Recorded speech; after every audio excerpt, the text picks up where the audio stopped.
নমস্কার। কথায় কথায় কথামৃত অনুষ্ঠানের ৭৬তম পর্বে আপনাদের স্বাগত। এই অনুষ্ঠানটি আপনারা দেখছেন প্রাণারাম ইউটিউব চ্যানেলে, যেখানে সপ্তাহে ৬ দিন সোম থেকে শনিবার সম্প্রচারিত হচ্ছে কথায় কথায় কথামৃত রাত্রি ৯টায়, এবং রবিবার দিন রাত্রি ৯টার সময় থাকছে শ্রীরামকৃষ্ণের একজন পার্ষদের পূর্ণ জীবন প্রসঙ্গ। আমরা ছিলাম এবং আজকেও থাকব ১ জানুয়ারি ১৮৮৩ প্রসঙ্গে, যেদিন শ্রীরামকৃষ্ণ দক্ষিণেশ্বরে তার ঘরে অবস্থান করছিলেন। সেখানে উপস্থিত হয়েছিলেন শ্রীযুক্ত প্রাণকৃষ্ণ মুখোপাধ্যায় মহাশয়, যিনি শ্রীরামকৃষ্ণের একজন পরম ভক্ত ছিলেন, কথামৃতকার ছিলেন শ্রীযুক্ত রাখাল চন্দ্র এবং অনতি দূরে হাজরা মহাশয়।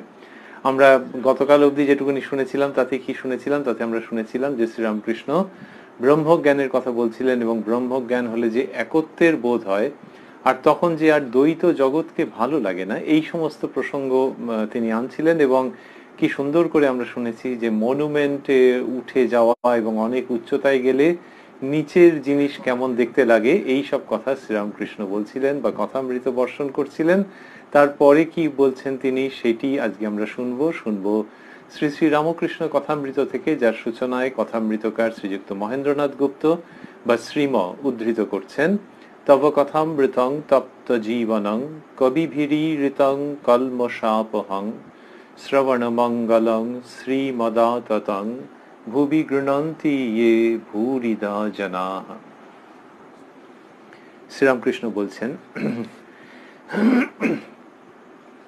ব্রহ্মজ্ঞান হলে সংসার আসক্তি, কামিনী কাঞ্চনে উৎসাহ সব চলে যায়, সব শান্তি হয়ে যায়।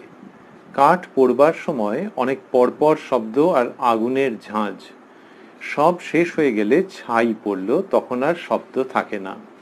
আসক্তি গেলেই উৎসাহ যায়, শেষে শান্তি। ঈশ্বরের যত নিকটে এগিয়ে যাবে ততই শান্তি। শান্তি শান্তি শান্তি প্রশান্তি। গঙ্গার যত নিকটে যাবে ততই শীতল বোধ হবে, স্নান করলে আরো শান্তি। তাই বললেন যে ব্রহ্মজ্ঞান হলে সংসার আসক্তি, কামিনী কাঞ্চনে উৎসাহ সব চলে যায়। এই যে সব চলে যায়, তার মানে যে সব যত রকমের আসক্তি আছে সেটি যাচ্ছে, এবং তার একেবারে সামূহিক বিনাশ হয়ে যাচ্ছে, যে সেটি আর ফিরে আসবে না, নিঃশেষে অবসান হয়ে যাচ্ছে। কাঠ পোড়বার সময় অনেক পরপর শব্দ আর আগুনের ঝাঁঝ, সব শেষ হয়ে গেল, ছাই পড়লো, তখন আর শব্দ থাকে না। তাহলে এই কাঠ যখন পুড়ছে তখন নানান রকমের শব্দ হচ্ছে, তেমনি মানুষ যখন মায়ার বন্ধন কাটিয়ে উঠছে তখন ভেতরে অনেক রকমের সংঘর্ষ, সংঘাত, প্রয়াস, সাধনা, এই সমস্ত রয়েছে। তো সেইটি হচ্ছে যে ওই কাঠ পোড়বার সময় অনেক পরপর শব্দ আর আগুনের ঝাঁঝ, তার মানে হচ্ছে যেন ভেতর থেকে একটা কি প্রতিরোধ রয়েছে। তেমনি জন্ম জন্মান্তরের সংস্কার, সেইটির বিরুদ্ধে যখন কেউ এগুচ্ছে তখন কি হচ্ছে, ব্রহ্মজ্ঞানের জন্য যখন এগোচ্ছে এবং তখন বিবেক বৈরাগ্যের দ্বারা দীপ্ত হয়ে যখন সাধন পথে কেউ এগোচ্ছে, তখন কি হলো যে তখন ওই ভেতরকার সংস্কারগুলো দগ্ধ হতে থাকে। গুলোকে দগ্ধ হওয়া, এটি আমাদের শাস্ত্রে বিভিন্ন রকম ভাবে বলা হয়েছে। শ্রীরামকৃষ্ণ সেটি একেবারে সাধারণ বাংলা ভাষায় ঘরোয়া ভঙ্গিতে তুলে নিয়ে আসছেন এবং বলছেন, কাঠ পোড়বার সময় ওই কাঠ পোড়া, তার সঙ্গে যেটি তুলনীয়, যেটি প্রায় অভেদার্থে সমান, সেটি হচ্ছে ভেতরকার সংস্কার রাশি দগ্ধ হওয়া। তো কাঠ পোড়বার সময় সময় অনেক পরপর শব্দ আর আগুনের ঝাঁঝ, তেমনি ওই সংস্কার যখন দগ্ধ হচ্ছে তখন ভেতরের যে একটা সংগ্রাম, ভেতরের যে একটা সাধনা, ভেতরের যে একটা প্রতিরোধ, এগুলো সব টের পাওয়া যায়। সব শেষ হয়ে গেলে ছাই পড়লো, তাহলে কাঠ পুড়ে গিয়ে ছাই পড়লো। কাঠ পুড়ে গিয়ে ছাই পড়লো, সেটা কি খুব আনন্দের দৃশ্য? শ্রীরামকৃষ্ণ কি সুন্দর করে আনছেন যে সব শেষ হয়ে গেলে ছাই পড়লো, তখন আর শব্দ থাকে না। আসক্তি গেলেই উৎসাহ যায়, শেষে শান্তি। তাহলে ওই যে ছাই পড়লো, তার মানে বুঝতে হবে যে ওই কাঠের মধ্যে আর আগুন জ্বালানো যাবে না, সেই দিক দিয়ে শান্তি। তেমনি অন্তরে কামনা বাসনার আগুন আর জ্বালানো যাবে না, কারণ সেগুলো সমূলে দগ্ধ হয়ে গেছে। ওই যে ইন্ধন ছিল সেই সমস্ত সমূলে দগ্ধ হয়ে গেছে, কাঠের ভেতরে যা ছিল সেই সব মিলিয়ে টিলিয়ে সব দগ্ধ হয়ে গেছে। তা বললেন যে আসক্তি গেলেই উৎসাহ থাকে না। তো আসক্তি যখন এই জগৎ ব্যাপারে আসক্তি থাকছে না, তখন উৎসাহ থাকছে না। তাহলে একটা মানুষ যে কিছু করে, গাড়ি বাড়ি এ ও তা নানান রকম যে করতে থাকে, সেই উৎসাহটা আসছে কোত্থেকে? আসক্তি থেকে। তাহলে আসক্তির যদি বিনাশ হয়ে যায়, আসক্তির যদি অবসান হয়, আসক্তি যদি দগ্ধ হয়ে যায়, তখন আর উৎসাহ থাকে না। তাহলে উৎসাহবিহীন ব্যক্তি মানে তো দুঃখের খবর নাকি? না, তা নয়। এই উৎসাহ থাকে না মানে জাগতিক ব্যাপারে উৎসাহ থাকে না। আর 16 আনা উৎসাহ গিয়ে পড়ে যে নিত্য বস্তু, যে আনন্দময় সত্তা, যে জীবনের লক্ষ্য, সেইটির ওপর।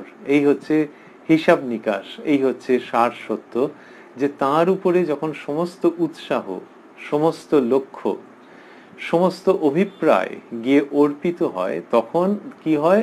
পাশাপাশি দেখা যায় যে জগৎ ব্যাপারে আর কোনো উৎসাহ নেই। এই জগৎ ব্যাপারে উৎসাহ নেই মানে ভেতরকার ওগুলো দগ্ধ হয়ে গেছে, আর কিছু হওয়ার নেই। তাহলে যখন জ্বলছিল, সেটা খারাপ তো, জ্বলছিল শব্দটার মধ্যেই, ওফ, লোকটা ভেতরে ভেতরে জ্বলে যাচ্ছে। কে জ্বলে যাচ্ছে? যার পয়সা কড়ি নেই তিনিও হয়তো জ্বলছেন, যার পয়সা কড়ি আছে তিনিও হয়তো জ্বলছেন। হয়তো কেন? ওই আসলে পয়সা কড়ির উপর নির্ভর করছে না, ভেতরের আসক্তির উপর নির্ভর করছে। যত সংসারের ব্যাপারে একজন আসক্ত হয়ে থাকবেন, তত ভেতরের যে জ্বলন, ভেতরের যে দহন, সেইটা কমবে না। তাহলে কি মানুষ বাইরের জগৎ সম্পর্কে উদাসীন হয়ে যাবেন? সব ছেড়ে ছুড়ে দেবেন আর অন্যরা সবাই তাকে অতিক্রম করে করে চলে যাবে? তা একবারও শ্রীরামকৃষ্ণ বলছেন না। তিনি বলছেন যে জগতে তোমার যা কর্তব্য, দায়িত্ব, সেগুলো সমস্ত সমাধা করো, কিন্তু এই জগৎটাকে নিত্য বলে ভেবো না। এই জগৎটা চিরকাল থাকবে বলে যে ভাবনা মানুষকে একেবারে আচ্ছন্ন করে রাখে, ওই ভাবনাটা রেখো না। ওই ভাবনার থেকে বেরিয়ে এসো, কেননা ওই ভাবনাটা থাকলেই ভেতরে ভেতরে পুড়তে হবে। তাহলে জগৎকে চিরকাল থাকবে, এটা সমস্ত সম্পর্ক, সমস্ত সম্পদ চিরকাল থাকবে, এটা যে আপাতভাবে মনে হয়, সেইটি হচ্ছে ভেতরকার ওই ইন্ধন, যেটার জন্য জ্বলে। আর ভেতরে জ্বলে মানুষ ছারখার হয়ে যায়। যার প্রচুর টাকা, যার কম টাকা, উভয়ই জ্বলতে থাকে। তা সেই জ্বলনটা, সেই দহনটা কোথায়, কিভাবে নির্বাপিত হবে? যদি আসক্তি না থাকে। তাহলে আসক্তিবিহীন মানুষ প্রচুর কাজ করছেন। রামকৃষ্ণ মঠ, রামকৃষ্ণ মিশন, আরো কত ধর্ম ভাবাপন্ন সংগঠন, সেখানে হাজারে হাজারে মানুষ, তারা যে জগতের জন্য কাজ করছেন, সে কি কিছু কম? একজনকে গিয়ে দেখা গেল হয়তো যে সকাল 6টার থেকে কাজ আরম্ভ করেছেন, আর এই রাত্রির প্রায় 9:45 অবধি তিনি কাজ করলেন, একটানা কাজ করেছেন, ঘুমোতেই পারেননি। তো তাহলে এই তো প্রচুর কাজের মধ্যে তিনি রয়েছেন, কাজের উৎসাহও প্রচুর, তাই এর ভেতর কি জ্বলছে নাকি? না, এর ভেতরে হয়তো একেবারে শান্তির একটা অসাধারণ সরোবর আছে। তাহলে অতক্ষণ যে কাজ করছেন, অত যে উৎসাহ, হ্যাঁ উৎসাহ রয়েছে, কিন্তু ভেতরে ওই আসক্তিটা নেই, ভেতরের ওই দহনটা নেই। তাহলে এই উৎসাহটা কিসের জন্য? এই উৎসাহটা ওই আপনারা যেরকম দেখছেন তেমনই, যে জগতের কল্যাণ করবার জন্য উৎসাহ, নিজের ব্যাংক ব্যালেন্স, নিজের কোম্পানির কাগজ বাড়াবার জন্য উৎসাহ নয়। তাহলে জগতের জন্য উৎসাহ, জগৎকে ঈশ্বরীয় দৃষ্টিতে দেখছেন, সেইখান থেকে উৎসাহ। এত উৎসাহ হচ্ছে এই জন্যে যে ভেতরে এই আসক্তির দিকের উৎসাহ কমে গেছে। আসক্তির দিকের উৎসাহ কমে গেছে মানে ভেতরকার জ্বলন কমে গেছে, ভেতরে শান্তির ক্ষেত্র তৈরি হয়েছে। এই মানুষই তখন জগৎকে শান্তি দিতে পারেন। এই মানুষই একমাত্র সমর্থ, যার ভেতরে শান্তি এসেছে। তো শ্রীরামকৃষ্ণ এই সব কথা বলছেন, এবং শান্তি কি সুন্দর শব্দ, সেটিকে তিনি গুরুত্ব আরোপ করে বললেন। কিরকম বললেন? ঈশ্বরের যত নিকটে এগিয়ে যাবে ততই শান্তি, শান্তি শান্তি শান্তি প্রশান্তি। এই এই 3বার 4বার করে বললেন। তো এইটি শ্রীরামকৃষ্ণ বলছেন যে ঈশ্বরের কাছে এগোলে তত শান্তি, তা না হলে ভেতরের ওই দহনটা রয়েছে, ওই যে ভেতরের জ্বলে যাওয়াটা রয়েছে, এবং জ্বলে যাওয়া যেটা, সেটার সঙ্গে কি সুন্দর সমস্ত দৃশ্যকল্প আনছেন। বলছেন অনেক পরপর শব্দ, ওই যে কাঠ পরপর পরপর পরপর করে ফাটছে আর জ্বলে যাচ্ছে, তার মানে যদি কাঠের ভেতরটাকে অনুভব করা যেত, ওরে বাপরে বাপ, কি কষ্ট, কি কষ্ট, পরপর শব্দ আর আগুনের ঝাঁজ। তাহলে ওই রকম ভেতরের ওই কষ্ট, কষ্ট কখন? যখন ওই আসক্তি রয়েছে। কিন্তু যদি একবার শেষ হয়ে যায়, তাহলে শেষ হয়ে যাবে কি করে? তাহলে মানুষটা কি এইরকম যন্ত্রণা পেয়ে তবে ঈশ্বরের দিকে এগোবে? তা নয়। ওই যে পুড়িয়ে দেওয়া, ওটা দুরকম ভাবে হলো। একটা হচ্ছে যে এমনি এমনি যখন পুড়ছে, সেটা ওই আসক্তির জন্য যখন পুড়ছে, তখন তাতে খুব যন্ত্রণা আছে। যে কিনা একেবারে টাকার স্তূপের উপরে বসে আছে, কিন্তু ভেতরে আসক্তি এবং পুড়ছে, তার যন্ত্রণার প্রচন্ড যন্ত্রণা, সে মুখে কিছু হয়তো বলছে না। তো সেইটা হচ্ছে একটা যন্ত্রণার দিক এবং একটা পুড়ে যাওয়ার দিক। আরেকটা হচ্ছে ব্যক্তি যখন বিবেক বৈরাগ্যের দ্বারা ভেতরকার অশুভ সংস্কারকে দগ্ধ করে দিচ্ছেন, ওইটা হচ্ছে নিজের থেকে পুড়িয়ে দেওয়া। এবং সেই যে পুড়িয়ে দেওয়া, সেইভাবে যদি দগ্ধ হয়ে গেল ভেতরটা, তাহলে তখন কষ্ট আছে কি না? হ্যাঁ, কষ্ট আছে, কিন্তু এটা নিজের থেকে করা। আগেরটা হচ্ছে অসহায়ভাবে সেই কষ্টটার সাক্ষী হয়ে থাকা, যে ভেতরের জ্বলন, যে আর কে কি কিভাবে এগিয়ে গেল, আর কে প্রতিযোগিতায় পেছনে ফেলে দিল, আর কার বৈষয়িক উন্নতি হলো, এই ভেবে ভেতরটা জ্বলে যাচ্ছে। এটা একটা অনির্দিষ্ট জ্বলে যাওয়া, এবং তার ফলে এই ব্যক্তির ভেতর একেবারে ক্লিষ্ট হয়ে যাচ্ছে। আর আরেকটা জ্বলে যাওয়া কি, যেখানে সাধক নিজে আগুনের ব্যবস্থা করেছেন, এবং সেই আগুনটা কিরকম কারণের জন্য, সেই আগুনটি হচ্ছে ভেতরকার সংস্কারকে দগ্ধ করে দেওয়ার জন্য যে আগুন, সেই আগুন আসছে বিচার বৈরাগ্য থেকে, এবং সেই আগুনের দ্বারা যখন ভেতরের সংস্কারের বীজকে দগ্ধ করে দিচ্ছেন, তখন শ্রীরামকৃষ্ণের ভাষায় শান্তি শান্তি শান্তি প্রশান্তি।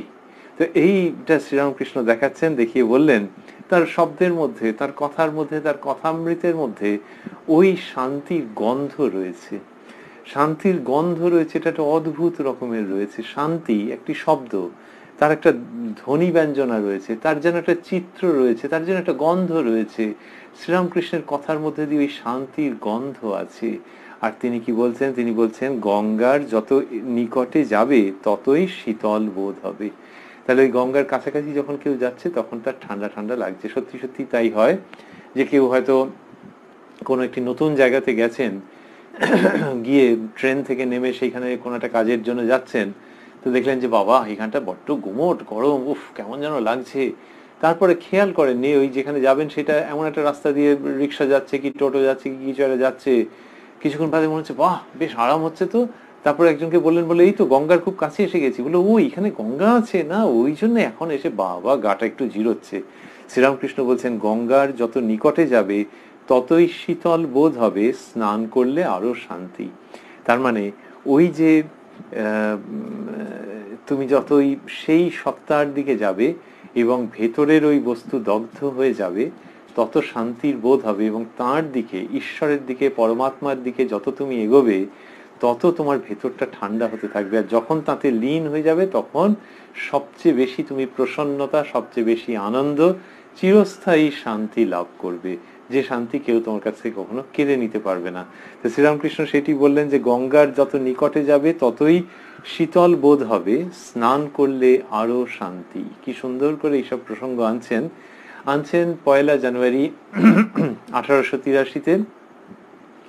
ছোট খাটটির ওপর বসে আছেন। প্রথমে যখন প্রসঙ্গ শুরু হয়েছিল তখন তার ঘরে বসেছিলেন মেঝের ওপরে, এখন ছোট খাটটিতে বসেছেন। তার যে নিজের ছোট খাটটি, দুটোই খাট ছিল, তার মধ্যে ছোট খাটটিতে বসে আছেন। রাখাল চন্দ্রকে দেখতে দেখতে ভাবাবিষ্ট হয়েছিলেন, সমাধিস্থ হয়ে গিয়েছিলেন। আর তারপরে ভক্তদের সঙ্গে কথা বলছেন। সেই ছোট খাটটির উপর শ্রীরামকৃষ্ণ বসে আছেন, মেঝেতে মাস্টারমশাই আছেন, প্রাণকৃষ্ণ বাবু রয়েছেন, রাখাল চন্দ্র রয়েছেন। এইরকম একটা অবস্থার মধ্যে শ্রীরামকৃষ্ণ এই শান্তিপূর্ণ আধ্যাত্মিক অমৃত পরিবেশন করে যাচ্ছেন। করতে করতে একটু প্রসঙ্গটা অন্যদিকে ঘুরছে। প্রসঙ্গটিতে কি বলছেন, বলছেন তবে জীব জগৎ চতুর্বিংশতি তত্ত্ব এসব তিনি আছেন বলে সব আছে, তাকে বাদ দিলে কিছুই থাকে না। একের পিঠে অনেক শূন্য দিলে সংখ্যা বেড়ে যায়, এককে পুঁছে ফেললে শূন্যের কোনো পদার্থ থাকে না। তো এই যে বললেন যে জীব জগৎ চতুর্বিংশতি তত্ত্ব এসব তিনি আছেন বলে সব আছে, এই তিনি আছেন মানে কোনো একটি সাকার রূপ আছে, শক্তি বলে আছে, এইটি শ্রীরামকৃষ্ণ বোঝাতে চাইছেন। ওই যে প্রাণকৃষ্ণ বাবু যে অদ্বৈত বেদান্তের চর্চা করেন, তার কাছে এই প্রসঙ্গ নিয়ে আসছেন, নিয়ে এসে বলছেন যে তবে জীব জগৎ চতুর্বিংশতি তত্ত্ব এসব তিনি আছেন বলে সব আছে, তাকে বাদ দিলে কিছুই থাকে না। তো তিনি আছেন মানে শক্তি। শ্রীরামকৃষ্ণ এই শক্তির কথা বিভিন্ন রকম ভাবে বলেছেন। আগে বলেছেন, আমরা এই 1 জানুয়ারি 1883 প্রসঙ্গেই শুনেছি যে শক্তি না মানলে জগৎ মিথ্যা হয়ে যায়, আমি তুমি ঘরবাড়ি পরিবার সব মিথ্যা। এই প্রাণকৃষ্ণ বাবুর কাছে বিশেষভাবে বিভিন্ন সময়ে শক্তির প্রসঙ্গ আনছেন শ্রীরামকৃষ্ণ। এখানে বলছেন যে তবে জীব জগৎ চতুর্বিংশতি তত্ত্ব এসব তিনি আছেন বলে সব আছে, তাকে বাদ দিলে কিছুই থাকে না। তো এই যে তাকে বাদ দিলে কিছুই থাকে না মানে শক্তিকে মানতে হবে, শক্তিকে বাদ দিলে কিছুই থাকে না। একের পিঠে অনেক শূন্য দিলে সংখ্যা বেড়ে যায়। তাহলে একের পিঠে মানে যে সেই শক্তি, তুমি দেবতা বলো দেবী বলো, সেই তিনি রয়েছেন, সেই জন্য সবকিছু রয়েছে। তা তাকে যদি না নাও তাহলে আর কিছু থাকে না। তাকে না নিলে কিছু থাকে না। তো বলছেন যে একের পিঠে অনেক শূন্য দিলে সংখ্যা বেড়ে যায়, এককে মুছে ফেললে শূন্যের কোনো পদার্থ থাকে না। তো এই এককে যে মুছে ফেলা সেটি যদি চলে যায় তাহলে সুতরাং তাকে মানতে হবে, শক্তিকে মানতে হবে। তারপর শ্রীরামকৃষ্ণ বলছেন, মাস্টারমশাই শ্রীরামকৃষ্ণ সম্পর্কে লিখছেন যে প্রাণকৃষ্ণকে কৃপা করিবার জন্য ঠাকুর কি এইবার নিজের অবস্থা সম্বন্ধে ইঙ্গিত করিতেছেন?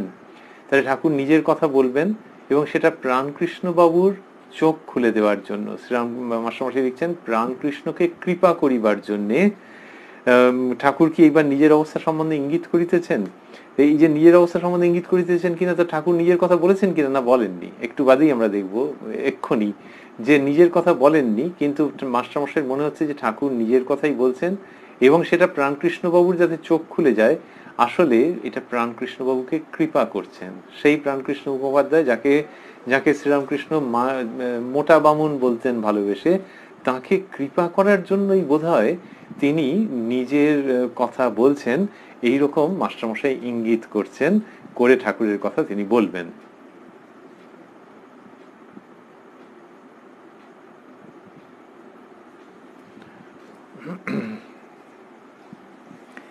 বলছেন যে প্রাণকৃষ্ণকে কৃপা করিবার জন্য ঠাকুর কি এইবার নিজের অবস্থা সম্বন্ধে ইঙ্গিত করিতেছেন? ঠাকুর বলিতেছেন, ব্রহ্মজ্ঞানের পর, সমাধির পর কেহ কেহ নেমে এসে বিদ্যার আমি, ভক্তির আমি লয়ে থাকে। তা বললেন ব্রহ্মজ্ঞানের পর, সমাধির পর কেহ কেহ নেমে এসে বিদ্যার আমি, ভক্তির আমি লয়ে থাকে। এটিতেই মাস্টারমশাইয়ের মনে হয়েছে যে ঠাকুর নিজের কথা বলছেন, যে কেউ কেউ এরকম ভাবে থাকে। তো এইরকম ভাবে যে থাকে সেটা ওই মানুষের কল্যাণের জন্য, যে ব্রহ্মজ্ঞানের পর, সমাধির পর কেহ কেহ নেমে এসে বিদ্যার আমি, ভক্তির আমি লয়ে থাকে। তো এটা মানে ঠাকুরের নিজের অবস্থা বলে মাস্টারমশাইয়ের মনে হচ্ছে যে ঠাকুর নিজের অবস্থা সম্পর্কে ইঙ্গিত করছেন।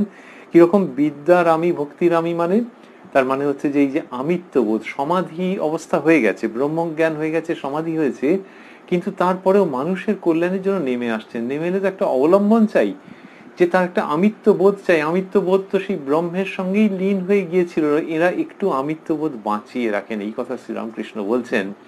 এটি শাস্ত্রের মধ্যে কোথায় পাওয়া যাবে সে খোঁজা একটা বেশ বড় রকমের প্রক্রিয়া। কেন না, শ্রীরামকৃষ্ণ যা বলছেন এটি খুব সুনির্দিষ্ট, এবং ঠিক এই রকম ভাবেই যে শাস্ত্রবাক্য আছে সেইটি খোঁজার থেকে বোধহয় আরো বেশি মঙ্গলের হচ্ছে যে এইটি মনে প্রাণে বিশ্বাস করা যে শ্রীরামকৃষ্ণের এই ভাব হয়েছে এবং সেই ভাবের থেকেই তিনি কথা বলছেন, স্বয়ং ভগবান কথা বলছেন। যদিও এখানে মানুষের ভাবে বলছেন, কিন্তু স্বয়ং ভগবান মানুষের জন্য বলছেন।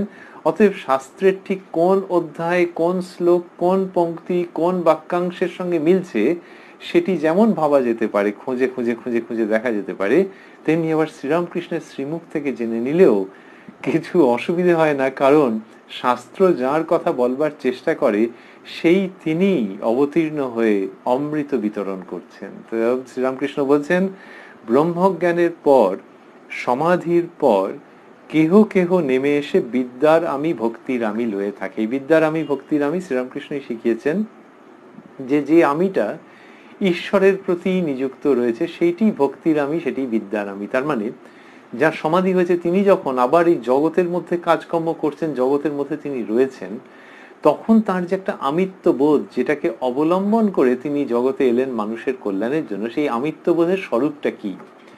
সেই আমিত্ববোধটা বেশি চেঁচামেচি করে না, সেই আমিত্ববোধটা খুব বেশি শব্দ তৈরি করে না, নয়েজ তৈরি করে না। সেই আমিত্ববোধটা কিরকম থাকে, যে আমি একজন, এরকম ভেবে তো নেমে আসা। তা আমি কে? আমি তার ভক্ত, এইভাবে তিনি থাকেন। যার এরকম অবস্থা হয়েছে, তার আশ্রমে যদি কেউ গিয়ে দেখেন বা তিনি যেখানে রয়েছেন সেখানে গিয়ে হয়তো দেখা গেল যে তিনি সকালবেলায় অনেক ভোরবেলায় উঠছেন, ফুল তুলছেন, চন্দন বাটছেন, আপন মনে গুনগুন করছেন কোনো একটা স্তব, স্তোত্র কি গান, তারপরে ঠাকুরের পুজো করছেন। এই চান খাওয়াটাও টিফিন টিফিন সব হয়েছে, সেটা ধরা হচ্ছে না, কিন্তু তার কাজকর্মগুলো সব এই রকম ঈশ্বর কেন্দ্রিক। তারপরে ভোগ নিবেদন করলেন, সন্ধ্যাবেলায় আরতি করলেন, তারপর ঠাকুরদের শয়ান দিলেন। এই রকম যে তিনি করছেন, তার মানে কি, যে তার ভাবটা কিরকম ভাবে তিনি রেখেছেন। ভাবটা হচ্ছে যে তিনি ঈশ্বরের ভক্ত, তো তার তো ব্রহ্মজ্ঞান হয়ে গেছে, কিন্তু ওই যে নিজের একটা আমিত্বকে নিয়ে এই জগতে রয়েছেন, ওই আমিত্বটাকে যদি ছেড়ে দেন তাহলে তিনি ব্রহ্মজ্ঞানে লীন হয়ে যাবেন, তিনি কথা বলবেন না। তো তিনি এই জগতে রয়েছেন। বিকেলের দিকে কয়েকজন এসে সমবেত হলেন, তাকে প্রণাম করলেন। তিনি প্রসন্ন বদনে তাদের সঙ্গে বসে ঈশ্বরীয় প্রসঙ্গ করলেন, কি একটি গ্রন্থ পাঠ করলেন, কি আরেকজন গ্রন্থ পাঠ করছেন, তিনি স্মিত হাস্যে বসে শুনছেন। কিন্তু ভক্তেরা বা সমীপাগত মানুষজন তাকে দেখে মুগ্ধ হয়ে যাচ্ছেন, মনে হচ্ছে ওই বইতে যা লেখা আছে সেটি ওর মধ্যে মূর্ত হয়ে উঠেছে।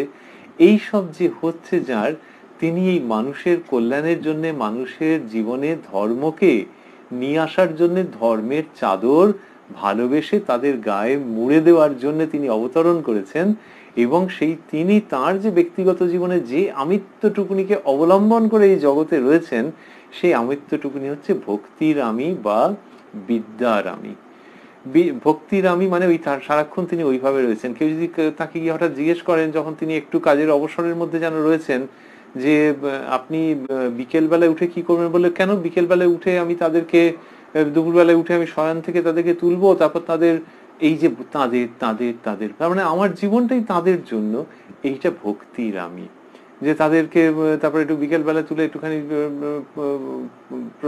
ভোগ দেবো, পুজো দেবো, এ করবো, তারপরে সন্ধ্যেবেলায় তো আরো ওদের আরতির জন্য ব্যবস্থা করতে হবে।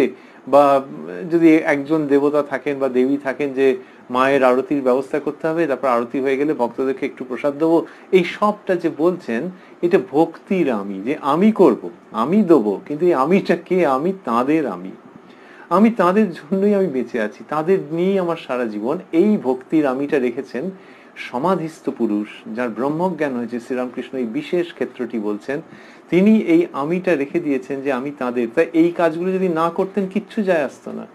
কারণ ওই যে আবারও ভাবছি যে তার সমাধি হয়েছে, তার ব্রহ্মজ্ঞান হয়েছে, সেই জন্য এই কাজগুলো তিনি না করলে কি তার দোষ হবে। কিন্তু তিনি ওই যে একটু ভেতরে যে একটা আমিত্বকে রেখেছেন, সেই আমিত্বটাকে এইভাবে তিনি রেখে দিয়েছেন, এইটার মধ্যে দিয়ে রেখে দিয়েছেন, যে ভক্তির মধ্যে দিয়ে রেখেছেন। বিদ্যা, বিদ্যা মানে আরেকটা কি যেন শ্রীরামকৃষ্ণ বলছেন, আরেকটি হচ্ছে অবিদ্যার আমি। সে খুব অন্যরকম। সে হচ্ছে একেবারে প্রথম অবস্থায় মানুষের থাকে, যখন তার অহংকার থাকে, নিজেকে অন্যদের সঙ্গে পৃথক বোধ করে, অন্যদের থেকে ছাপিয়ে যেতে চায়, অন্যদের খাটো করতে চায়, অন্যদেরকে লজ্জিত করতে চায়, অন্যদেরকে সংকুচিত করতে চায়, সেটি হচ্ছে অবিদ্যার আমি। তো সেই অবিদ্যার আমি নেই, এর যেটা রয়েছে বিদ্যার আমি, আরো সুনির্দিষ্টভাবে বলতে গেলে ভক্তির আমি। তো এইটি শ্রীরামকৃষ্ণ যখন বলছেন যে ব্রহ্মজ্ঞানের পর, সমাধির পর কেহ কেহ নেমে এসে বিদ্যার আমি ভক্তির আমি লয়ে থাকে, মাস্টারমশাইয়ের মনে হচ্ছে যে এগুলি ঠাকুর নিজের অবস্থার কথা বলছেন, যে কেহ কেহ মানে নিজের কথা বলছেন। এবং কি সুন্দর, আমার এই অবস্থা এরকম বললেন না, কিন্তু তাহলে এই কথাগুলি বললেন কেন? এগুলি বললেন যে প্রাণকৃষ্ণ বাবুর মঙ্গলের জন্য, কল্যাণের জন্য। এবারে কেউ যদি কাউকে একটুখানি কিছু অঙ্ক শিখিয়ে দেন, বিজ্ঞান শিখিয়ে দেন, বা অন্য কোনো বিদ্যা শিখিয়ে দেন, তাহলে হতে পারে যে শিখিয়ে দিলাম, আচ্ছা বিনিময়ে কি পেলাম, না বিনিময়ে তো মাস গেলে একটা মাইনে দেয়, ঠিক আছে, তো সেটার জন্য শিখিয়ে দেওয়া যেতে পারে। আর কারোর যদি হয় যে না মাইনে টাইনে কিছু লাগবে না, কিন্তু এই জিজ্ঞাসু একজন আছে, তাকে এগুলো শিখিয়ে দেবো, তার জন্য টাকা নেবো না, যদি কারোর এরকম হয়ে থাকে তাহলে খুব চমৎকার মনোভাব। আবার যদি কারুর হয় যে মাইনে নেবো না, কিছু চাই না, আর জিজ্ঞাসুও নয় কিন্তু তাও শেখাবো, এ আবার কি, জিজ্ঞাসু নয় তাও শেখাবো, তাহলে তো সাংঘাতিক না। তাকে ভালোবেসে শেখাবো এমন জিনিস যেটা তার দরকার কিন্তু বুঝতে পারছে না। এইরকম যদি হয় যে তার এটা জানা দরকার, তাকে এটা সম্পর্কে অবহিত করব, কিন্তু বুঝতে পারছে না, ওই জন্য নানান রকম ভাবে আদর করে, ভালোবেসে, দরকার হলে বকে, অনুপ্রাণিত করতে করতে করতে করতেই বিদ্যা শেখাবো, এটা যদি কারুর হয়, তখন বলা হবে যে ইনি কৃপা করে ওকে ওটা শেখাচ্ছেন। তো মাস্টারমশাই লিখছেন যে প্রাণকৃষ্ণকে কৃপা করিবার জন্য ঠাকুর কি এইবার নিজের অবস্থা সম্বন্ধে ইঙ্গিত করিতেছেন? তাহলে ত্যাগীশ্বর শ্রীরামকৃষ্ণ তিনি শেখাচ্ছেন, কিন্তু শেখাচ্ছেন এমন একজনকে যিনি এক্ষুনি ওটা জানতে হয়তো খুব একটা আগ্রহী ছিলেন না। আমরা 1 জানুয়ারি 1883 যে প্রসঙ্গ শুনছি, তারই মধ্যে দেখেছি যে প্রাণকৃষ্ণবাবু একবার মহানির্বাণ তন্ত্রের একটি শ্লোক উদ্ধৃত করেছেন। তার মানে তার ধারণা যে নিজের জায়গায় তিনি ঠিক আছেন, এবারে অদ্বৈত বেদান্তের ভাবে তিনি ভাবিত আছেন। কিন্তু শ্রীরামকৃষ্ণ সেখানে শক্তির কথা বলছেন, দ্বৈত ভাবের অনিবার্য মাধুর্যের প্রসঙ্গ টানছেন তার নিজের মতো করে। এইগুলো হচ্ছে যে তুমি বুঝতে চাওনি, তার কারণ হচ্ছে যে তোমার ভেতরে সে জিজ্ঞাসা হয়নি। কিন্তু এটা না বুঝলে হবে না, তোমার সাধনা পরিপূর্ণ হবে না, অসম্পূর্ণ থেকে যাবে। সেই জন্যে কখনো হাসিয়ে, কখনো সিরিয়াস ভাবে কথা বলে, কখনো বৈঠকি ভঙ্গিতে কথা বলে আমি এটা বোঝাবো, এবং কখনো কখনো নিজের দৃষ্টান্ত পর্যন্ত দেবো যে এই যে দ্বৈত জগতের যে মাধুর্য এবং সমাধি ব্রহ্মজ্ঞান, ওটাই শেষ কথা নয়। তারপরে আবার এই জগতে নেমে আসার একটা মজার গল্প আছে, একটি আনন্দের সংবাদ আছে। এসবগুলো বোঝাবো, আমার নিজের কথা বলবো না, কেউ কেউ দিয়ে বলবো। এগুলো কেন? এগুলো হচ্ছে তার প্রতি কৃপায়। মাস্টারমশাই বলছেন, প্রাণকৃষ্ণকে কৃপা করিবার জন্য ঠাকুর কি এইবার নিজের অবস্থা সম্বন্ধে ইঙ্গিত করিতেছেন। এই কি মাস্টারমশাইয়ের এত সুন্দর এই মন্তব্যগুলো। সুন্দর মানে কি রকম ভাবে আমরা বলবো, সুন্দর মানে যেন মনে হয় যে আমরা সেগুলোকে মূল্যায়ন করছি, তা নয়। আসলে আমরা ভেবে খুব অভিভূত হয়ে যাচ্ছি যে মাস্টারমশাই এগুলো বলে দিচ্ছেন বলে আমাদের বুঝতে সুবিধে হচ্ছে যে ঠাকুর নিজের সম্বন্ধে বলছেন এবং সেটা কৃপা করবার জন্য বলছেন। আর কি, আর হচ্ছে যে মাস্টারমশাই যে এইভাবে করে বললেন, এটি তিনি নিজে বুঝলেন কি করে? সেখানেও মনে হয় যে শ্রীরামকৃষ্ণ স্বয়ং তাকে বোঝাচ্ছেন বলেই তিনি তো বুঝতে পারছেন। মাস্টারমশাই নিজেই তো এইভাবে করে বলে গেছেন যে তিনি এই সব কাজ করিয়ে দিয়েছেন। তার মানে ওই যে ঠাকুর যখন ওইরকম কথা বলছেন যে কেহ কেহ বিদ্যার আমি ভক্তির আমি লয়ে থাকে, তার মানে সেইগুলো বলছেন মানে হচ্ছে যে তার মধ্যে দিয়ে তিনি যে নিজের ভাবটি প্রকাশ করছেন, এটি মাস্টারমশাইয়ের বোঝার ক্ষমতা হচ্ছে। এই জন্য এই যে ঠাকুর কৃপা করে ওটি বোঝাচ্ছেন, তার কারণ এই ব্যক্তি কথামৃত রচনা করবেন, এই চিহ্নিত সুনির্দিষ্ট ব্যক্তি, ইনি নির্বাচিত ব্যক্তি, ইনি কথামৃত রচনা করবেন। তাই তার মধ্যে ওই ভাবটি আনছেন যেখান থেকে তার মনে হচ্ছে যে ঠাকুর নিজের অবস্থা সম্বন্ধেই বলছেন। এবং সেখানে কি সুন্দর করে এইগুলি সব বললেন যে ব্রহ্মজ্ঞানের পর, সমাধির পর কেহ কেহ বিদ্যার আমি ভক্তির আমি লয়ে থাকে। এইবারে কেহ সমাধির পর কেহ কেহ নেমে এসে বিদ্যার আমি ভক্তির আমি লয়ে থাকে। এই যে সমস্ত কথা বলছেন, একেবারে অতি উচ্চ ধর্মের কথা, জ্ঞানের কথা এবং ভক্তির কথা, লোককল্যাণের কথা, এইসবগুলো বোঝাবার জন্য শ্রীরামকৃষ্ণ আবার যে উদাহরণটি দিচ্ছেন, সেটি ভাবা যায় না যে কি করে এই উদাহরণে তিনি আসছেন। বলছেন, বাজার চুকে গেলে কেউ কেউ আপনার খুশি বাজারে থাকে। এইটা বললেন তিনি। তাহলে ওই যে সমাধি ব্রহ্মজ্ঞানের পর নেমে আসছেন, সেইটি বোঝাবার জন্য বলছেন যে বাজার চুকে গেলে কেউ কেউ আপনার খুশি বাজারে থাকে। বহু মানুষের ক্ষেত্রে এটা দেখা যায়, হয়তো পুরুষ মানুষের ক্ষেত্রে বেশি, জানি না আমরা, কিন্তু পুরুষ হন নারী হন, ছেলে হোক মেয়ে হোক, বহু মানুষের মধ্যে এই প্রবণতা দেখতে পাওয়া যায় যারা খুব বাজার করতে ভালোবাসে। নানান রকম তিনি দেখছেন যে ও আচ্ছা আজকে এইটা এসছে বুঝি, এটা কত করে রে, বা এত দাম চড়িয়ে রেখেছিস, এইসব করছে। নিজে কিনবে না এবং যাকে জিজ্ঞেস করছে সেও জানছে বাবু কিনবেন না, কিন্তু বাবু ভালো, বাবু বাজার করেন। তো সেই জন্য ওই যে জিজ্ঞেস করছে, মানে তার মানে সাধ্যের মধ্যে থাকলে কিনতো, বাবু এমনি এমনি জিজ্ঞেস করছে না, এই বাজার টাজার ভালোবাসে, সেই জন্য সেও বলেছে। আর তার সঙ্গে ওরকম একটা মিষ্টি ঝগড়া টগড়া করতে করতে তিনি আবার এগিয়ে গেলেন, গিয়ে আরো অন্যান্য জায়গায় দেখলেন এটা এতটাই যে বাজার হয়ে গেছে, দু হাতে ভর্তি বাজার রয়েছে, ওমা তারপরেও ঘুরছেন। তো বাজার যে হয়েছে তো হাতে তো একটু ওইগুলো বহন করতে হচ্ছে, কিন্তু ইনি বাজারের মধ্যে ঘুরছেন, আর একটু দেখছেন, আর একটু দেখছেন, এই অংশটায় গেলেন, ওই সেকশনটাতে গেলেন, এইসব নানা রকম করছেন। বাজার হয়ে গেলেও বাজারের মধ্যে ঘুরে এরকম নরনারী প্রচুর দেখতে পাওয়া যায়। অল্প অল্প দেখতে পাওয়া যাবে, কিন্তু ওই রকম যেন একটা প্রবণতা এইভাবে শ্রীরামকৃষ্ণ মেলাচ্ছেন এবং আমরা মুগ্ধ হয়ে যাচ্ছি, হতবাক হয়ে যাচ্ছি যে কি করে এইটি মেলাতে পারেন। বললেন বাজার চুকে গেলে কেউ কেউ আপনার খুশি বাজারে থাকে। বাজার শব্দটি ব্যবহার করেছেন, হাট বলেননি। একটু নাগরিক নাগরিক গন্ধ আছে এর মধ্যে। তো এবং এই যে বাজার চুকে গেলেও যেটা করে, তো সেইটি প্রচুর দেখতে পাওয়া যায়, শপিং মলেও দেখতে পাওয়া যাবে যে সব কেনা টেনা হয়ে গেছে, কার্টের মধ্যে সব ভর্তি হয়ে গেছে, তারপরেও ঘুরছে এদিক ওদিক এদিক ওদিক ঘুরছে। তো এইরকম সব করছে। তো সেইটি যে শ্রীরামকৃষ্ণ যে এটি নজর করছেন কি করে আমরা জানি না। এর আগে একাধিক ক্ষেত্রে আমরা এটি উল্লেখ করেছি সম্ভবত, যে তার এটা কি করে হচ্ছে। তিনি নিজে কটা বাজারে গেছেন, তো সেই জন্যে যদি কেউ তর্কের খাতিরে বলেন যে হ্যাঁ তিনি বাজারে গেছেন, যদি বাজারে গিয়েও থাকেন, তাহলেও এইরকম লোককে দেখলেন কি করে?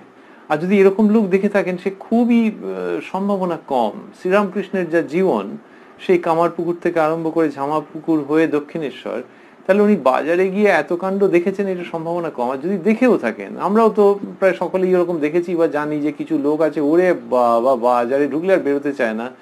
সেইটার সঙ্গে তিনি সংশ্লিষ্ট করছেন, তিনি উদাহরণ দিচ্ছেন, তিনি সমান্তরালে দেখাচ্ছেন যে যিনি ব্রহ্মজ্ঞানী পুরুষ, সমাধিস্থ, সব বাজার টাজার করা হয়ে গেছে, সমস্ত লাভ হয়ে গেছে, তারপরেও তিনি এই জগৎ জীবনের মধ্যে থেকে যান। কি চমৎকার করে বলছেন যে এই জগৎ জীবন থেকে তো তিনি উপকরণ নিয়েছেন। তো তিনি শাস্ত্রগ্রন্থ পড়েছেন, দেবদেবীর উপাসনা করেছেন, একটি ঘরে বসে বা কোনো একটা আশ্রমে বসে জপ ধ্যান করেছেন, এই জগতের মধ্যে থেকেই কোট আনকোট বাজার করেছেন, আনন্দ বাজার তিনি করেছেন, আনন্দের হাট বাজারে তিনি থেকেছেন, থেকে তিনি সেই সব সংগ্রহ করেছেন, দুহাত ভরে ঝুলি ভরে করেছেন, করে কি হয়েছে, ব্রহ্মজ্ঞান হয়ে গেছে, সমাধিস্থ হয়ে গেছেন, তারপরেও বাজারের মধ্যে ঘুরছেন। শ্রীরামকৃষ্ণ কি করে এই উদাহরণ দিচ্ছেন? ওই বাজার করার প্রবণতা, লোকে বলে বাজার করবার ন্যাক আছে, লোক এইরকম ভাবে বলে, সেইটির সঙ্গে ব্রহ্মজ্ঞ পুরুষ, সমাধিস্থ পুরুষ, লোককল্যাণে তার অবতরণ, বুত্থান এবং লোককল্যাণে তার জীবন যাপন, বিদ্যার আমি, ভক্তির আমিকে অবলম্বন করে এটি যে শ্রীরামকৃষ্ণ মেলাচ্ছেন, মনে হয় না যে বাজারে গিয়ে অনেকক্ষণ ধরে দেখেছেন আর কারো কাছে শুনেছেন, এইরকম ভাবে মনে হয় না। এটা ভগবানের শক্তিতে হচ্ছে। বা ভগবান নিজে যেরকম বলতেন যে মা রাস ঠেলে দেন, তো ওই মা ছেলের ব্যাপার এক্সক্লুসিভ, সেইখান থেকে এই উদাহরণ আসছে। কিন্তু ওই মা ছেলের ব্যাপার যদি ভাবি, ভগবতী তার সন্তানের মধ্য দিয়ে কথা বলছেন, অবতীর্ণ পুরুষ অবতার শ্রীরামকৃষ্ণ কথা বলছেন, এই সব ভাবেও যদি ধরি, তাহলেও এটা থেকে যাচ্ছে যে কি বলছেন। তিনি বলছেন না যে আমাকে এসে দলে দলে পুজো করো, তিনি বাজারের উদাহরণে নিয়ে এলেন। তার মানে হচ্ছে যে তোমরা যে জগতের সঙ্গে পরিচিত, তোমরা যে জীবনযাত্রার সঙ্গে পরিচিত, তোমরা যে আচার ব্যবহারের সঙ্গে পরিচিত, সেইটা দিয়ে উদাহরণ দিচ্ছি গো, তার যাতে করে তোমাদের বুঝতে সুবিধে হয় যে সমাধিস্থ পুরুষ, ব্রহ্মজ্ঞানী পুরুষ এইভাবে করেই জগৎ জীবনের মধ্যে থেকে যান। এ এক অদ্ভুত ব্যাপার। কেউ কেউ বাজার টাজার শুনলে বেজার হয়ে যায়, কিন্তু যে কিনা বেজার হয় বা যে হয় না, উভয়ের ক্ষেত্রেই এই বাজার আমাদের ঈশ্বরীয় আনন্দ বাজারে নিয়ে গিয়ে উপস্থিত করছে, কোনো সন্দেহ নেই। সেটি শ্রীরামকৃষ্ণ কথামৃতের মধ্য দিয়ে করতে করতে বলছেন। ওই যে বাজার চুকে গেলে কেউ কেউ আপনার খুশি বাজারে থাকে, বলার পর বললেন যেমন নারদাদি, যেমন নারদাদি মানে নারদ প্রমুখ, তাঁরা লোকশিক্ষার জন্য ভক্তির আমি লয়ে থাকেন। শঙ্করাচার্য লোকশিক্ষার জন্য বিদ্যার আমি রেখেছিলেন। তাহলে দেবর্ষি নারদ, আচার্য শঙ্কর, এদের কথা বললেন, নিজের কথা বললেন না। তো মাস্টারমশাইয়ের অনুমান যে ঠাকুর নিজের কথাই বলছেন, এই যে নারদাদি সেরকম ভাবে বলছেন, এটা মাস্টারমশাইয়ের অনুমান, তিনি সেটিকে সংযোজন করেছেন। আর ঠাকুর বললেন যে যেমন নারদাদি তারা লোকশিক্ষার জন্য ভক্তির আমি লয়ে থাকেন, শঙ্করাচার্য লোকশিক্ষার জন্য বিদ্যার আমি রেখেছিলেন। বলে বলছেন একটুও আসক্তি থাকলে তাকে পাওয়া যায় না, সুতার ভিতর একটু আঁশ থাকলে ছুঁচের ভিতর যাবে না। এটি কেন বলছেন? এই নানান রকম ভাবে আনছেন প্রাণকৃষ্ণ বাবুর কাছে। তাহলে শক্তির মাহাত্ম্যের কথা আগে বলেছেন, যে জগৎকে যিনি চালাচ্ছেন সেই শক্তিকে মানতে হবে, একের পিঠে শূন্য, শুধু শূন্য থাকলে হবে না, ওই এককে মানতে হবে। এক্ষেত্রে শক্তির কথা বলেছেন তিনি। জীব জগৎ চতুর্বিংশতি তত্ত্ব এসব তিনি আছেন বলে সব আছে, তাকে বাদ দিলে কিছুই থাকে না, এই সব কথা তিনি বলছেন। তার একটু আগেই ঈশ্বরের কথা বলেছেন। এমনিতে ওই এক আছে বলে শূন্যগুলির মূল্য, এটি মনে হতে পারে যে ব্রহ্ম বা পরমাত্মার কথা বলা হচ্ছে, কিন্তু এক্ষেত্রে শ্রীরামকৃষ্ণ ঈশ্বরের কথা বলছেন, শক্তির কথা বলছেন, যেটি এই 1 জানুয়ারি 1883-তে আগেও আমরা পেয়েছি, সেটি উল্লেখ করেছি। তো এইসব যিনি বলেছেন প্রাণকৃষ্ণবাবুর শিক্ষার জন্য, আর এখন বলছেন যেহেতু প্রাণকৃষ্ণবাবু গৃহস্থ মানুষ, ধর্মপ্রবণ পুরুষ, কিন্তু বেদান্ত চর্চা করছেন, তো সেইখানে শ্রীরামকৃষ্ণের বক্তব্য যে বেদান্ত চর্চা কোনো শখের চর্চা হলে কিন্তু হবে না। যদি ভাবা যায় যে নিষ্ঠা রয়েছে, আবার জগতের ব্যাপারেও একটু মন টন রয়েছে, সব মিলিয়ে নিয়ে চলছে একরকম, এভাবে হবে না। কেননা একটুও বিক্ষেপ থাকলে লক্ষ্যে পৌঁছানো যাবে না। শ্রীরামকৃষ্ণ বলছেন তার নিজস্ব অনুপম ভঙ্গিতে, একটুও আসক্তি থাকলে তাকে পাওয়া যায় না।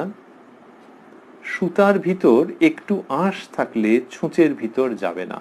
এই উদাহরণও আমরা অন্যত্র কোথাও পাইনি, কিন্তু খুব পরিচিত উদাহরণ, যে সুতোর ভেতরে আঁশ যদি থাকে তাহলে ছুঁচের ভিতরে যাবে না, ছুঁচের ভিতর যাবে না, শ্রীরামকৃষ্ণ বলছেন। তো এটাও খুব পরিচিত উদাহরণ, যার জন্য লোকে খুব মনোযোগ দিয়ে দেখতে হয়। যার চশমা আছে তিনি চশমা লাগিয়ে হয়তো দেখছেন নানান রকম করে, কিন্তু হচ্ছে না, মানে ওই আর কি, কোথাও একটু আঁশ টাঁশ রয়েছে, কিছু একটাতে গিয়ে আটকে যাচ্ছে। এই যে ভঙ্গিটা, এইটা শ্রীরামকৃষ্ণ আনছেন যে খুব মনোযোগ দিয়ে দেখতে হবে। আঁশ মানে মানে ওই অহংকার যদি থাকে, তা বললেন একটু আসক্তি থাকলে, তাহলে আসক্তি থাকলে ওই লক্ষ্যভেদ হবে না, তুমি অভীষ্ট লাভ করতে পারবে না, পরম যে আদর্শ সেখানে তার কাছে তুমি উপনীত হতে পারবে না যদি একটু আঁশ থাকে, অর্থাৎ একটু আসক্তি যদি থাকে। তাহলে আসক্তি থাকলে ওটি হবে না। শ্রীরামকৃষ্ণ এটি উল্লেখ করছেন প্রাণকৃষ্ণ বাবুর কাছে। মানে আবারও আমরা ভাবছি সে সেই রকম তার ভঙ্গি যে এই সংসার জীবনের মধ্যে থেকে ধর্মপথ এবং বিশেষ করে অদ্বৈত বেদান্ত যদি করতে চাও, অদ্বৈত জ্ঞান, তাহলে আঁশ থাকলে হবে না। তাহলে সংসারী মানুষের কি হবে? সংসারী মানুষের যদি ভাবা যায় যে আঁশ থাকা মানে একটু তো আসক্তি রয়েছে, সেটি যারা ভক্তি পথের পথিক তাদের জন্য শ্রীরামকৃষ্ণ অন্যভাবে বলেছেন। তাদের জন্য কিন্তু এটি হচ্ছে জ্ঞান পথের জন্য, যে খুব সাবধান, আঁশ থাকলে হবে না। তার মানে বিচারের দ্বারা তোমার যদি ওই পথই অবলম্বন করবার ইচ্ছে হয়ে থাকে, তাহলে জানতে হবে যে বিচারের দ্বারা এই সমস্ত আসক্তি থেকে তোমাকে বেরিয়ে আসতে হবে। আসক্তি সঙ্গে নিয়ে তুমি লক্ষ্যে পৌঁছতে পারবে না। কিন্তু ভক্তিপথের মানুষের কাছেও যখন তিনি আসক্তি ত্যাগের কথা বলেছেন, তখন বিচারের দ্বারা বলেছেন, বৈরাগ্যের দ্বারা বলেছেন, নিত্যানিত্য বস্তু বিচারের কথা বলেছেন, কিন্তু তার সঙ্গে সঙ্গে বলেছেন যে যেটুকুনি থেকে যাচ্ছে সেটুকুনি ওরকম বলা, যে যখন যাচ্ছেই না তখন থাক শালা দাস আমি হয়ে। সেটি অন্যত্র আমরা পেয়েছি, আমরা স্মরণ করেছি বিশদে, যে দাস আমি হয়ে যে ঈশ্বরের দাস, এইটা ভেবে যদি নিজের আমিত্বকে রেখে দাও, তাহলে ওই আমিত্বে তো কোনো দোষ নেই, বরং ওটি ঈশ্বরের দিকেই নিয়ে যাবে। কিন্তু এখানে প্রাণকৃষ্ণ বাবু অদ্বৈত বেদান্ত চর্চা করছেন যিনি, সেদিকে যার মতি আছে, সেদিকে যার উৎসাহ আছে, তার কাছে ওটি বললেন যে আসক্তির আঁশ থাকলে এগোনো যাবে না। বলছেন মন আসক্তি শূন্য হলেই তাকে দর্শন হয়। শুদ্ধ মনে যা উঠবে সে তাঁরই বাণী। শুদ্ধ মনও যা, শুদ্ধ বুদ্ধিও তা, শুদ্ধ আত্মাও তা, কেননা তিনি বই আর কেউ শুদ্ধ নাই। শ্রীরামকৃষ্ণের অপূর্ব, উচ্চকিত, অতি সমৃদ্ধ, গভীর আধ্যাত্মিকতা মণ্ডিত একটি উক্তি বা উক্তি নিচয়। কিরকম? তিনি বলছেন মন আসক্তি শূন্য হলেই তাকে দর্শন হয়। তো যখন মনের মধ্যে আসক্তি থাকে না, শুদ্ধ মনে যা উঠবে সে তাঁরই বাণী। একটি অনির্বচনীয় উক্তি, অনুভবের যোগ্য, সাধনার যোগ্য, যে শুদ্ধ মনে যা উঠবে। তার মানে আমাদের শাস্ত্রে তো নানান রকমের আছে, সেটা একেবারে বিজ্ঞান ভিত্তিক বিশ্লেষণের মতো করে আছে, যে মন, বুদ্ধি, চিত্ত, অহংকার। শ্রীরামকৃষ্ণ মানুষ মন বলতে যা বোঝায় সেইটিকেই অবলম্বন করছেন, এবং তার মধ্যে টেকনিক্যাল ডিটেইলস আনছেন না। এই তার ভঙ্গি। বলছেন তোমার যে মন নানান রকম মিলেমিশে আছে, হিজিবিজি জিনিস মিলেমিশে আছে, ভালো জিনিস ঘোলা জিনিস মিলেমিশে আছে, সেই মনকে যদি তুমি শুদ্ধ করতে থাকো, তাকে মন নামেই না হয় ডাকা গেল, এবং সেই মনকে যদি শুদ্ধ করতে থাকো, শুদ্ধ মানে তার মধ্যে বদমাইশি বুদ্ধি নেই, অপরের ক্ষতি করবার ইচ্ছা নাই, আসক্তি নেই, এবং ব্যক্তি যে অন্য ব্যক্তির সঙ্গে তফাৎ এটা বারবার ভাবার প্রয়াস নেই। এটা কখন হয় না, কখন হয় যে বারবার ভাববার প্রয়াস নেই? এটা হয় যখন অন্যের প্রশংসা বা অন্যের নিন্দা কোনোটাই ব্যক্তিকে কাবু করতে পারে না, ব্যক্তিকে প্রভাবিত করতে পারে না, তখন এই অবস্থাটা হয় যে অন্যের নিন্দার জন্য মনে হচ্ছে যে তাকে শাস্তি দিতে হবে, অন্যের প্রশংসার জন্য মনে হচ্ছে যে ওহ কি বলেছিল জানো, এইটি মনের মধ্যে ঘুরতে আরম্ভ করছে। এই দুটোই, স্তুতি নিন্দা দুটোকেই যখন কেউ সরিয়ে দিতে পারছে, তখন তার মনটা শুদ্ধ হতে আরম্ভ করছে, যে নিজেকে অন্যের সঙ্গে তফাৎ বলে কম মনে হচ্ছে, যে একজন নিন্দে করেছিল, আরেকজন প্রশংসা করেছিল, এই তো সব মিলিয়ে তিনজনের প্রসঙ্গ হয়ে গেল না, ওই সবই একই সত্তা। সবই ঈশ্বরের সৃষ্টি, সকলগুলোর মধ্যেই তাঁরই হস্তাক্ষর আছে, এই রকম যত যত ভাবতে আরম্ভ করবে এবং নিজের আমিত্বকে আলাদা করে মাথা তুলতে দেবে না, তত তত মন শুদ্ধ হবে। এবং যখন মন পুরো শুদ্ধ হয়ে যাচ্ছে, তখন বলছেন যে সেই শুদ্ধ মনে তার বাণী ফুটে উঠবে।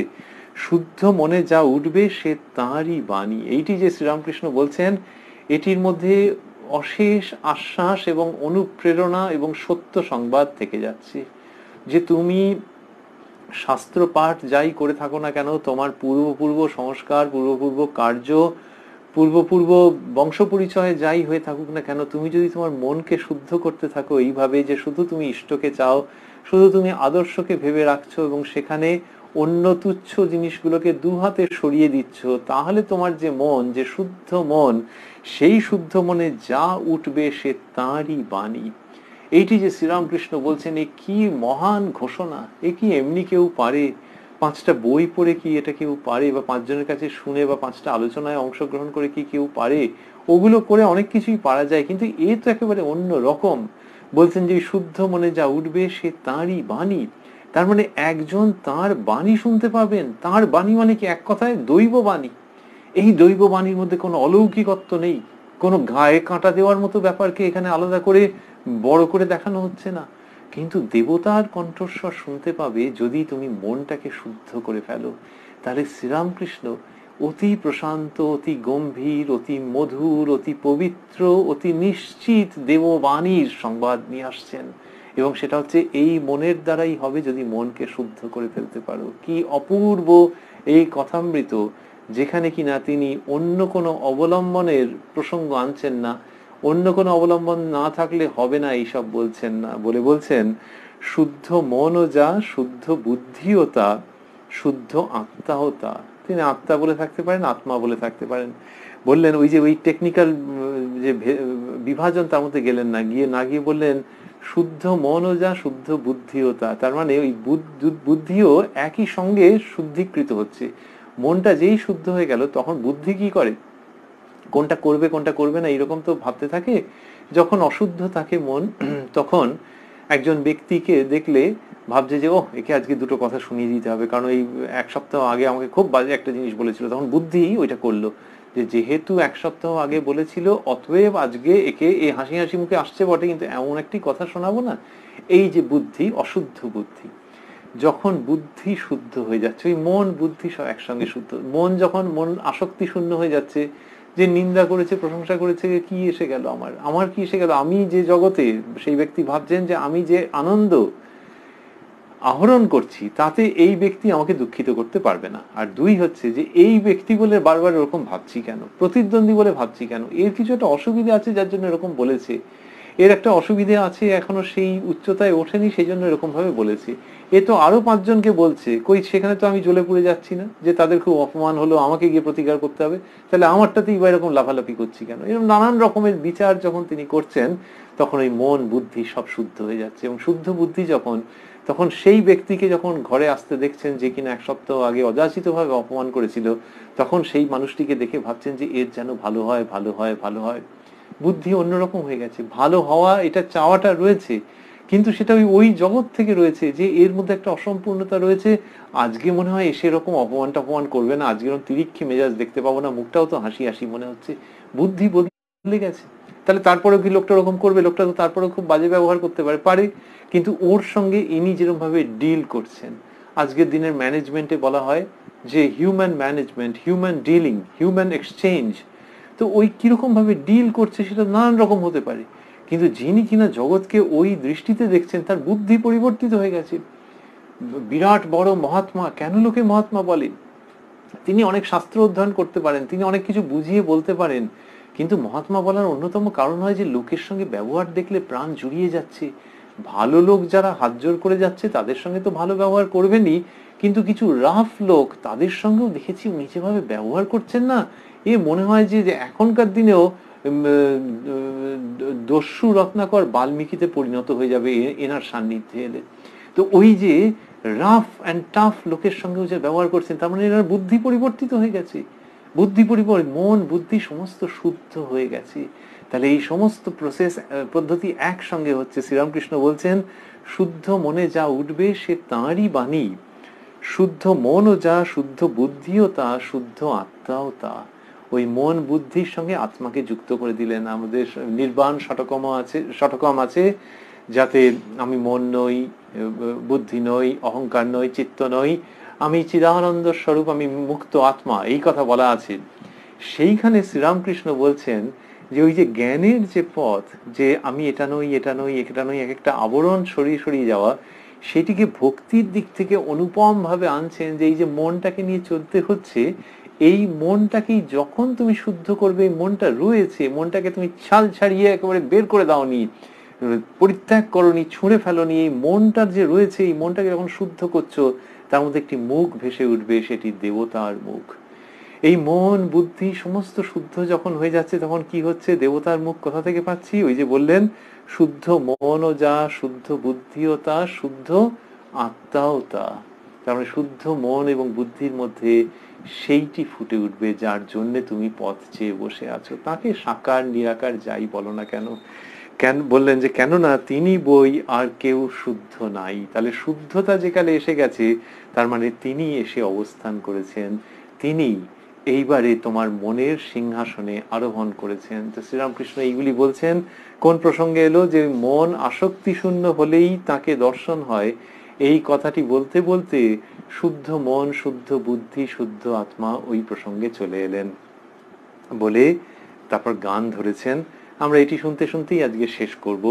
আমরা রয়েছি শ্রী শ্রী রামকৃষ্ণ কথামৃত, তার উদ্বোধন কার্যালয়ে প্রকাশিত যে সংস্করণ, তার 134 পৃষ্ঠায় আমরা রয়েছি, এবং এটি 1 জানুয়ারি 1883 প্রসঙ্গ। আমাদের এটি আপনারা দেখছেন প্রাণারাম ইউটিউব চ্যানেলে, যেখানে সপ্তাহে 6 দিন সোম থেকে শনিবার রাত্রি 9টার সময় থাকছে কথায় কথায় কথামৃত, এবং রবিবার রাত্রি 9টায় থাকছে শ্রীরামকৃষ্ণের একজন পার্ষদের পুণ্য জীবন প্রসঙ্গ। শ্রীরামকৃষ্ণ ওই যে এই সমস্ত কথা বললেন, বলে তারপরে বললেন, ওই যখন বলেছেন যে শুদ্ধ মনও যা, শুদ্ধ বুদ্ধিও তা, শুদ্ধ আত্মাও তা, কেননা তিনি বই আর কেউ শুদ্ধ নাই। তারপরে বললেন যে তাকে কিন্তু লাভ করলে ধর্মাধর্মের পার হওয়া যায়। যে তাকে যখন কেউ লাভ করছে, তখন ধর্মাধর্মের পার হওয়া যায়। ধর্মাধর্মের পার মানে যে তখন ওই যে শুদ্ধতার যে সাধন তিনি করেছেন, এইবার শুদ্ধতার একটা সাধন ছিল, তো এইবার কি করে তার জন্য তিনি নানান রকম করেছেন, ধর্মের পথ অবলম্বন করেছেন, কিন্তু তারপর যখন তাকে লাভ করছেন, তখন আর তার সুনির্দিষ্ট কার্যাবলী থাকে না। অর্থাৎ যে তিনি আগে যেরকম নিয়ম করে করে সব করতেন, জপ করতেন, ধ্যান করতেন, ইত্যাদি ইত্যাদি, না হয়তো কোনোদিন ব্রত করেছেন, কোনোদিন উপবাস করেছেন, সব নিয়মের মধ্যে ছিল, যখন তাকে লাভ করে ফেলছেন তখন আর সেরকমটা থাকে না। কেন থাকে না? শ্রীরামকৃষ্ণ গানে গানে বলছেন, মাস্টারমশাই লিখছেন, এই বলিয়া ঠাকুর সেই দেবদুর্লভ কণ্ঠে রামপ্রসাদের গান ধরিলেন। দেবদুর্লভ কণ্ঠ আগেও বলেছেন,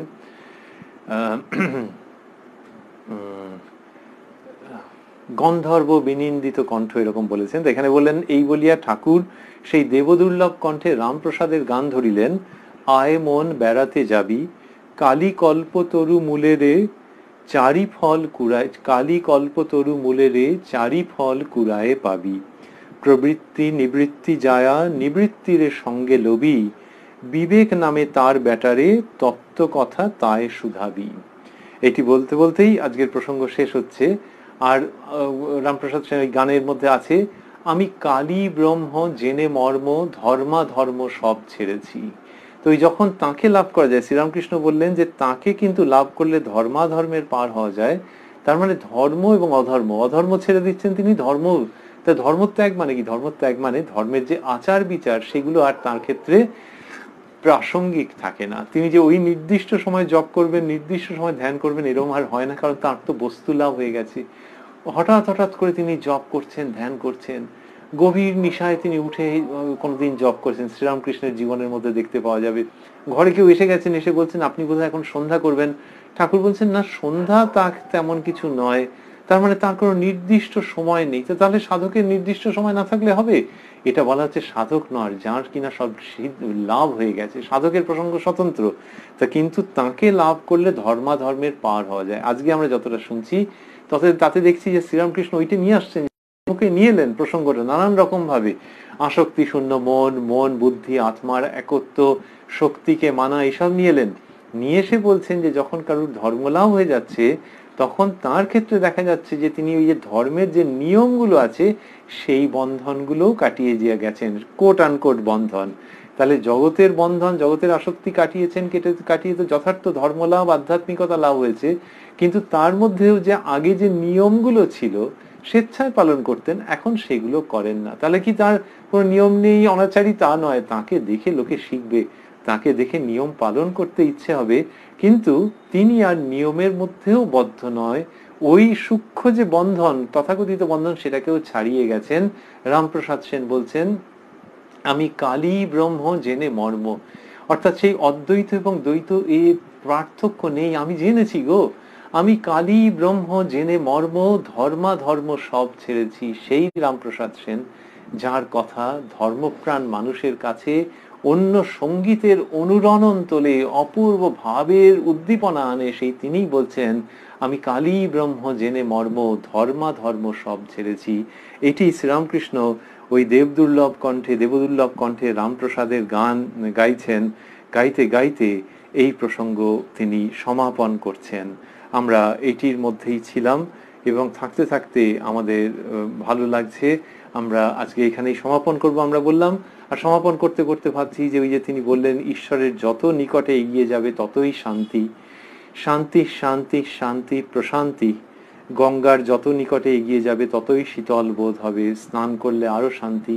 আমাদের শুনতে ভাবতে ভালো লাগছিল, এটা অগাস্ট মাস সবে পড়েছে, প্যাচপ্যাচে গরম আছে, মাঝে মাঝে বৃষ্টি হচ্ছে, দক্ষিণবঙ্গে একটু বেশি করেই হয়তো হচ্ছে বা হবে। বৃষ্টির সময় একরকম, বৃষ্টি থেমে গেলে লোকে বলছে আবার সেই গুমোট গরম এসে গেল। আমাদের তো গ্রীষ্মপ্রধান দেশ, স্নান করার প্রসঙ্গের মধ্যে একটা আনন্দ আছে। আর শ্রীরামকৃষ্ণ বলছেন যে ঈশ্বরের যত নিকটে এগিয়ে যাবে ততই শান্তি। কিন্তু লকডাউনের মধ্যে এগিয়ে যাওয়া, ওই যে বললেন গঙ্গার যত নিকটে এগিয়ে যাবে ততই শীতল বোধ হবে, তাহলে ঈশ্বরীয় প্রসঙ্গ একটা, কিন্তু তিনি যে উদাহরণ দিয়েছেন গঙ্গার যত নিকটে এগিয়ে যাবে ততই শীতল বোধ হবে, লকডাউনের মধ্যে এগিয়ে যাওয়া মুশকিল আছে, স্নান করলে আরো শান্তি, যারা স্নান করেন ওরকম গঙ্গায় তাদের সুযোগ কম। ওই উদাহরণ দিলেন কিসের জন্য? যে ঈশ্বরের যত নিকটে এগিয়ে যাবে, শ্রীরামকৃষ্ণের কাছে যত এগিয়ে যাব আমরা, শ্রীরামকৃষ্ণের তাঁরই ভাষাকে যদি আমরা একেবারে কপি পেস্ট করে দিই, যে শ্রীরামকৃষ্ণের যত নিকটে এগিয়ে যাবে ততই শান্তি, শান্তি শান্তি শান্তি প্রশান্তি। তো ওই যে গঙ্গার দিকে এগিয়ে যাওয়া, আমরা বলছিলাম যে কেউ রিক্সায় করে যাচ্ছে, কেউ টোটোয় করে যাচ্ছেন, কেউ অন্য কোনো রকম ভাবে যাচ্ছেন, বা হয়তো হেঁটেই যাচ্ছেন, গঙ্গার দিকে এগিয়ে গেছেন এবং তখন কি ঠান্ডা লাগছে, আরাম লাগছে, শান্তি। আর গঙ্গায় স্নান করলে তো কথাই নেই। সেইখান থেকে আমাদের মনে হয়, আর এই রকম সব লকডাউনের সময় বিশেষ করে, যে শ্রীরামকৃষ্ণের দিকে এগোনোর এই হচ্ছে পদ্ধতি। ওই অন্য কোনো যানবাহনের তো প্রসঙ্গ নেই, কিন্তু এই শ্রী শ্রী রামকৃষ্ণ কথামৃতকে অবলম্বন করে যিনি একটুখানি আনমাইন্ডফুলি পড়তে আরম্ভ করবেন, খুব সিরিয়াসলি পড়তে আরম্ভ করবেন, যেরকম ভাবেই পড়বেন না কেন, তিনিই দেখবেন যে একটুখানি এগোলেই শান্তি শান্তি শান্তি প্রশান্তি।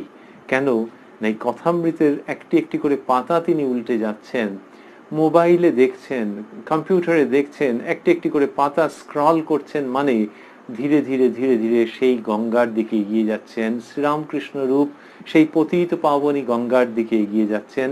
তাই কথামৃত পড়া মানে আমাদের সেই গঙ্গার দিকে এগিয়ে যাওয়া, সেই শ্রীরামকৃষ্ণের দিকে এগিয়ে যাওয়া, মনে প্রাণে শীতল হওয়া, শান্তি লাভ করা, এবং বললেন যে স্নান করলে আরো শান্তি, সেই শ্রীরামকৃষ্ণকে লাভ করলে পরম শান্তি, বা ঠাকুরের শ্রীমুখের কথায় শান্তি শান্তি শান্তি প্রশান্তি।